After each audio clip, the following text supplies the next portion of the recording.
Vamos lá. Precisamos falar sobre violência nas escolas. Vamos Algumas ver. semanas atrás, aqui na cidade de São Paulo, uma professora foi morta, esfaqueada por um Maluco, aluno velho. de 13 anos. Poucos dias depois, em Blumenau, em Santa Catarina, um homem entrou numa creche e matou 4 crianças. Meu Deus do céu. Foram cenas brutais que chocaram o Brasil e depois foram seguidas de especulações, ameaças, dizendo que ia ter um dia que ia ter ataques coordenados em escolas e por aí vai. Nas últimas 2 décadas, 41 pessoas foram mortas em ataques em escola no Brasil. Mas por que isso se intensificou e quase virou uma onda nas últimas semanas? E o que a gente pode fazer enquanto sociedade para barrar essa sanha do absurdo e da barbárie? Esse vai ser o tema de hoje do nosso Café com Bolos. E aí, tem tempo para um cafezinho? Para fazer um bom café, meu bem. Essa imagem, postada no Instagram pelo perfil ideias.sp, é um bom resumo sobre o atentado às escolas. Existe a ponta do iceberg, que é aquilo que a gente vê. Qual é a nossa primeira reação quando acontece uma brutalidade dessas? É procurar o culpado, é construir um enredo. Em geral, um aluno que sofria bullying, a negligência dos pais. Ok, isso é verdade. Eu sou professor, tive muito tempo dentro da sala de aula e a gente sabe o quanto o bullying deixa uma criança, inclusive com a saúde mental abalada, o quanto essas relações brutalizantes na escola criam um ambiente ruim.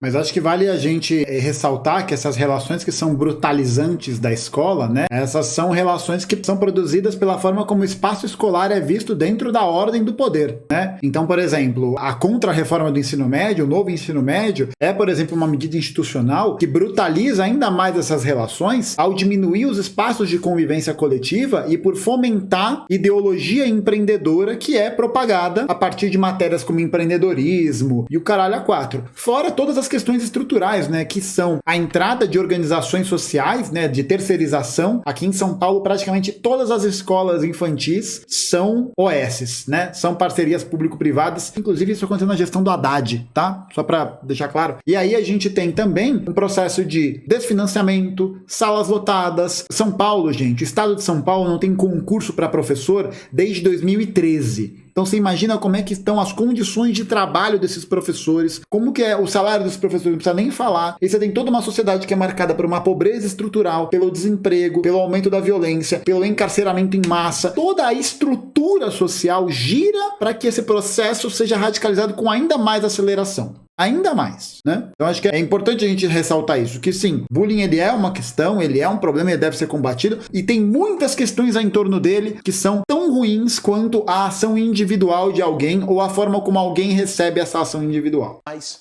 não basta. A gente precisa sair só da ponta do iceberg e ver as causas mais profundas que têm levado a um aumento desse tipo de evento, não só aqui no Brasil, mas também em outros países do mundo.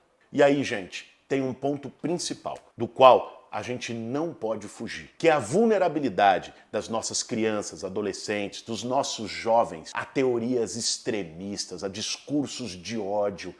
Eu não gosto do uso teorias extremistas, né? Porque eu acho que isso cria uma dúvida linguística, né? Uma dúvida semiótica de entender que qualquer pensamento radical é um pensamento radical que necessariamente inflige um dano às pessoas. Não é teoria extremista, né, gente? Não é teoria extremista, é teoria neonazista. Esse é o nome, teoria neonazista, tá? Teoria neonazista. A banalização da violência, sobretudo pela internet, pelas redes sociais. Se você pegar uma criança de hoje, ela passa boa parte do seu tempo, via de regra, com o celular, com o smartphone, vendo não só como meio de comunicação pelos aplicativos de mensagem, mas tendo acesso a todo tipo de conteúdo. Isso tem um lado positivo, se tornou mais fácil você ter acesso a respostas, a pesquisa, através de instrumentos de busca como o Google. Antes era enciclopédia, se tornou muito mais rápido e mais fácil o acesso à informação. Mas, por outro lado, essas mesmas crianças passaram a ter acesso a conteúdos de ódio que muitas vezes não estão sequer preparadas psicologicamente para lidar, vinda de discursos extremistas. De novo, errado, discursos neonazistas. Pô, Boulos, teoria da ferradura, pô. Né? Teoria da ferradura, falar que... Porque é a mesma lógica, por exemplo, de chamar a galera lá, os invasores do dia 8 de janeiro, de terrorista, porque aí você consegue colocar todo mundo no mesmo balaio, tá ligado? No mesmo balaio. Você tá maluco, pô. Não dá. Não dá, sabe? Não dá. E fora que existe, né, é claro, um aumento da capacidade de pesquisa, das ferramentas, blá, blá, blá, mas tem que lembrar que essas empresas de telecomunicação, essas empresas de internet, elas não fazem nenhum tipo de vigilância com relação aos conteúdos que são postados nelas. Veja, por exemplo, como é que o Facebook se comporta com relação aos conteúdos de extrema-direita que desembocaram no caso da Cambridge Analytica, tá ligado? Então essas empresas ganham muito dinheiro permitindo com que esse tipo de propagação de informação role solta por aí, tá? Tanto nas redes sociais e principalmente na Deep Web. Aliás, existem vários estudos que mostram... Não precisa nem para Deep Web, nem para Deep Web. Aqui nos conteúdos da internet regular, você tem um monte de pagininha de meme, programinha de podcast, piadinha que fica veiculando esse discurso. Você não precisa nem tão longe assim. O algoritmo das redes sociais favorece conteúdos de ódio e extremismos. Engajam mais. Se uma pessoa vai lá e dá uma notícia positiva, um aluno foi premiado por um prêmio de matemática, por um prêmio de música, não sei o quê, isso não engaja na rede social. Mas se ela fala... Mas aí eu acho que essa questão central, né? Por que isso não engaja na rede social? Não é só um comportamento natural das pessoas, né? Porque a gente tem, por exemplo, os conteúdos de Cuba, que estão aqui no canal, que nunca engajaram, né? Mas aí você descobre que eles nunca engajaram porque as pessoas sequer sabem que eles existem. Por quê? Porque a plataforma não entrega. Não entrega. Porque não é lucrativo para ela entregar esse tipo de conteúdo. Porque o tipo de anúncio que ela vai fazer não vai gerar tanto dinheiro, né? Que alguém tá matando pessoas em escolas e que não sei o quê. Isso vira o assunto do dia. O algoritmo, ele não breca esses discursos de ódio. Ao contrário, ele estimula para que mais pessoas vejam. Sem nenhum tipo de reação das grandes corporações de redes, do Instagram, do Facebook, perfeito. do Twitter. Aliás, o Twitter, agora com Elon Musk, sob nova direção, é justamente o símbolo desse tipo de tolerância, de cumplicidade com esses discursos de ódio. O governo federal, em nome da liberdade de expressão, através do Ministério da Justiça, essa semana, preocupado, lógico, como todos nós, com essa sequência e com essa boataria de atentados em escola, chamou as plataformas de rede, fez um mapeamento numa iniciativa chamada Escola Segura, mapeando perfis, centenas de perfis que estavam estimulando atentados em escola e pediu para que as redes suspendessem esses perfis. E o Twitter se recusou a suspender. Inclusive mantendo perfis com fotos e, de algum modo, com apologia a pessoas acusadas de massacre em escola, dizendo que isso não violava as regras, as diretrizes da plataforma. Como é bom o capitalismo, né, gente? Como é bom o capitalismo e a sua liberdade. Aí depois, várias pessoas tendo essa informação subiram no próprio Twitter uma hashtag que era Twitter apoia o massacre. A hashtag subiu rapidamente no Trend Topic do Twitter e depois misteriosamente desapareceu. Essa é a liberdade de expressão defendida pelo seu Elon Musk. E além das redes sociais públicas, existem também os canais na Deep Web. São fóruns como o 4chan, onde jovens acessam sem nenhum tipo de moderação e com anonimato completo vários tipos de conteúdo, fóruns de debates e tudo mais. E onde se tornou um espaço de proliferação de teorias racistas, misóginas, de supremacia branca. E isso vai se naturalizando. E veja, essas teorias preconceituosas e odiosas, quando elas criam um espaço de encontro, um grupo que chega lá e fala, odiamos negros, um grupo que chega lá e fala, odiamos pessoas LGBTs, e começam a se articular, e começam a se comunicar. Para isso virar uma articulação, como de grupos nazistas, por exemplo, que também estão nesses fóruns, para virar uma articulação para cometer atentados, massacres, ataques, é um passo.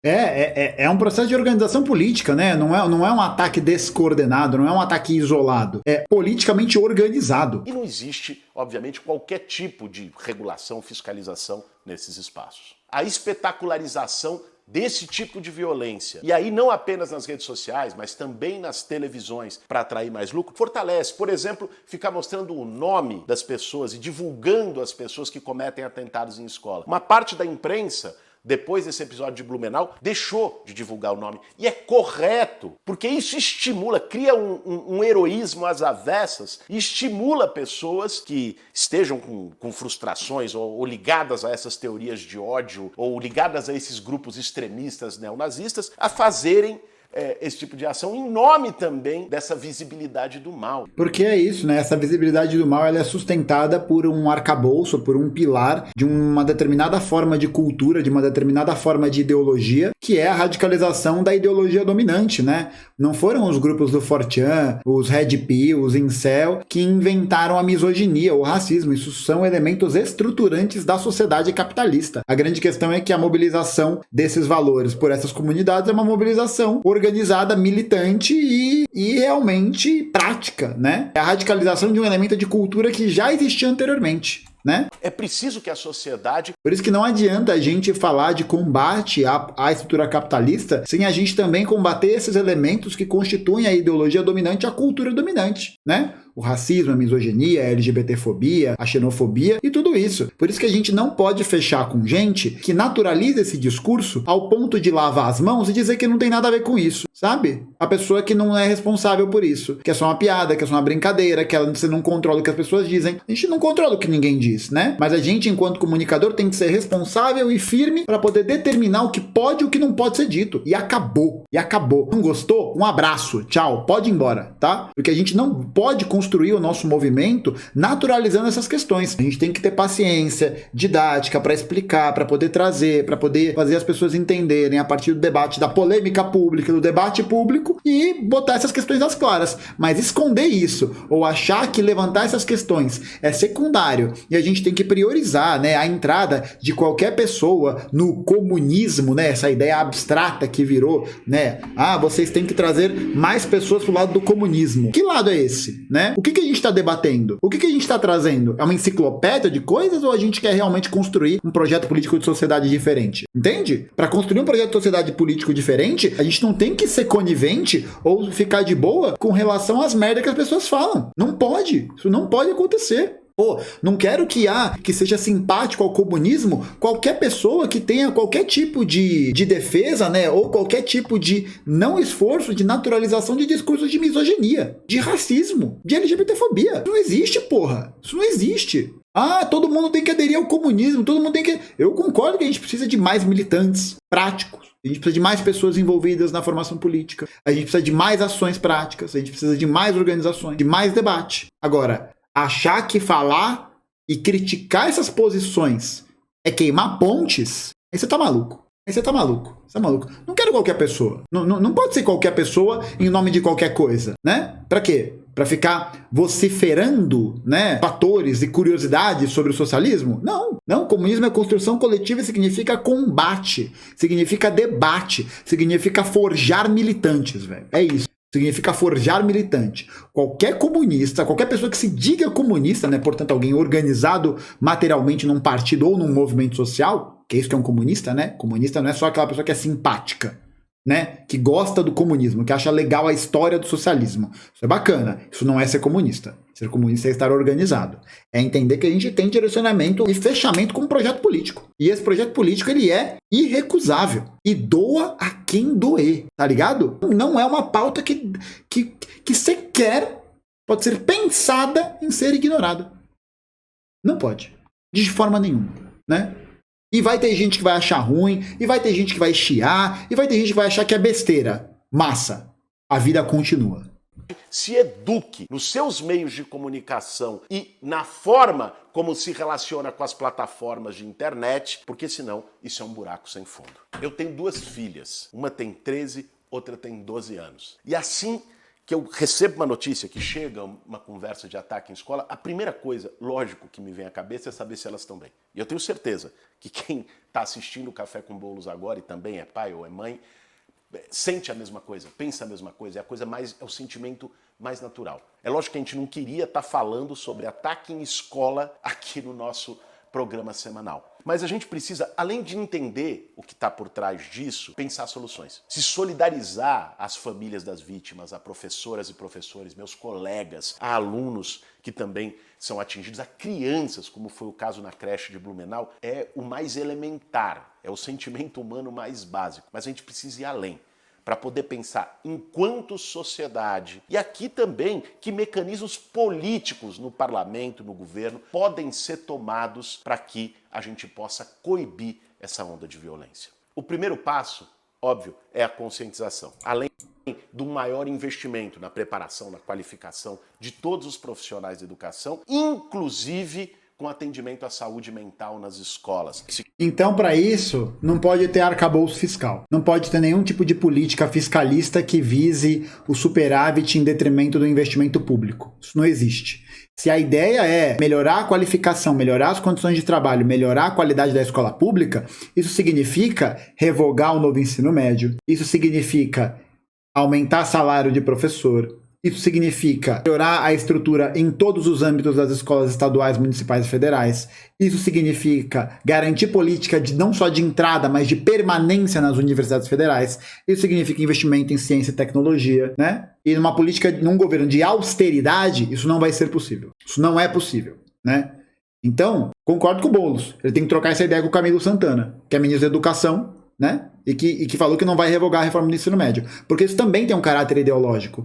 Porque essas pessoas, quando agem muito municiadas por essa perspectiva ultra-individualista, né? Que inclusive o Normose fala disso no vídeo dele da Red Pill e do Incel, que inclusive saiu agora, tá? Tá lá no canal agora. E aí, nesse vídeo, fala justamente sobre como essa centralização em torno do indivíduo, né? Do individualismo, é algo que acelera e propaga a ocorrência de ataques como esses. Então, para a gente ter a formação ideológica de um estudante, para que ele não pense isso, a gente tem que aumentar os espaços de convivência coletiva, de convivência pública, de atividades extracurriculares, tá ligado? Um currículo que possa debater questões políticas, um currículo que seja contrário à formação neoliberal. Mas percebe, gente, como tudo isso está atrelado necessariamente à luta e à defesa de um projeto político maior do que só uma mudança de política educacional? Tá ligado? Um combate a essas organizações, a prisão dessas pessoas. É isso que precisa ser feito. Psicólogos e psicólogas que estejam presentes e que possam lidar com crianças que tenham, jovens, adolescentes, maior sofrimento subjetivo. Mas isso também não basta. E é por isso que a gente precisa trazer à tona, nesse momento, o debate sobre as redes sociais. Já faz um tempo na Câmara, está tramitando um PL que foi apelidado do PL da Fake News e que tem a relatoria do meu amigo e colega, deputado Orlando Silva, do PCdoB aqui de São Paulo. No ano passado, o PL não foi votado na Câmara por resistência dos bolsonaristas, que diziam que ele atacava a liberdade de expressão. Aí, a gente precisa fazer uma diferenciação muito clara. Uma coisa é liberdade de expressão, e ninguém quer tolher a liberdade de ninguém nas redes, na sociedade, na praça pública, onde quer que seja. Outra coisa é crime. Se uma pessoa chega e diz, eu vou te matar, isso é liberdade de expressão? Ou é crime de ameaça? É isso que está em jogo. E as redes sociais, em nome de uma suposta liberdade de expressão, estão permitindo e estimulando esse discurso de ódio porque ele engaja, porque ele traz mais gente, consequentemente traz mais anunciante. No fim do dia, é uma questão de lucro, é um debate comercial. E com as consequências maléficas que a sociedade sofre. Nesse momento, as crianças, professores e professoras, todos nós, estamos sofrendo. O PL da Fake News busca colocar responsabilização. Se uma plataforma permite a veiculação de conteúdo de ódio, de estímulo e apologia a ataque em escolas, para usar este exemplo que está mais forte hoje na nossa conjuntura, estímula a mentira, discursos absolutamente preconceituosos, nazistas, racistas, ela tem que ser responsabilizada por isso. Por tirar este conteúdo ou então por responder judicialmente, ser multada, ou seja, não pode ser terra de ninguém a rede social. É isso que o PL da Fake News tenta fazer. É lógico que nós precisamos ter todos os cuidados. Uma empresa, uma corporação não pode se arvorar o papel de juiz e dizer o que pode e o que não pode. Mas, ao mesmo tempo, existem coisas que são muito óbvias. Existem coisas que estão numa linha tênue, que aí é a garantia, sim, da liberdade de expressão. Agora, apologia e ataque em escola, isso tem que ser tirado da rede, esse conteúdo tem que ser tirado, as pessoas têm que ser identificadas, os IPs, responsabilizadas, isso tem que ser apresentado ao Ministério Público, à Justiça. Isso é uma questão de segurança da nossa sociedade. E por isso nós estamos batalhando na Câmara dos Deputados para poder levar para votação nas próximas semanas o PL da fake news. Você que votou em deputado e em deputada federal no Brasil inteiro, busque o seu deputado e a sua deputada. Pergunte como vai se posicionar no PL da fake news. É essencial, porque ele foi inicialmente pensado pela onda de mentiras. Agora ele adquiriu uma abrangência maior, que é o discurso de ódio, que é a apologia à violência, enfim. O PL da fake news vai ser um instrumento, neste momento tão difícil, o instrumento principal que nós vamos ter para conseguir segurar essa avalanche de estímulo ao ódio e à violência no celular de cada um de nós. E pior, dos nossos filhos e das nossas filhas. Esse foi. É isso, né, gente? Eu acho que a PL é uma parte importante nessa pressão institucional, mas entender que essa pressão institucional ela não significa um combate direto a essa estrutura, né? A mobilização, conscientização prática nas ruas da classe trabalhadora, nesse sentido, né, é ainda tão importante quanto. Mas é isso.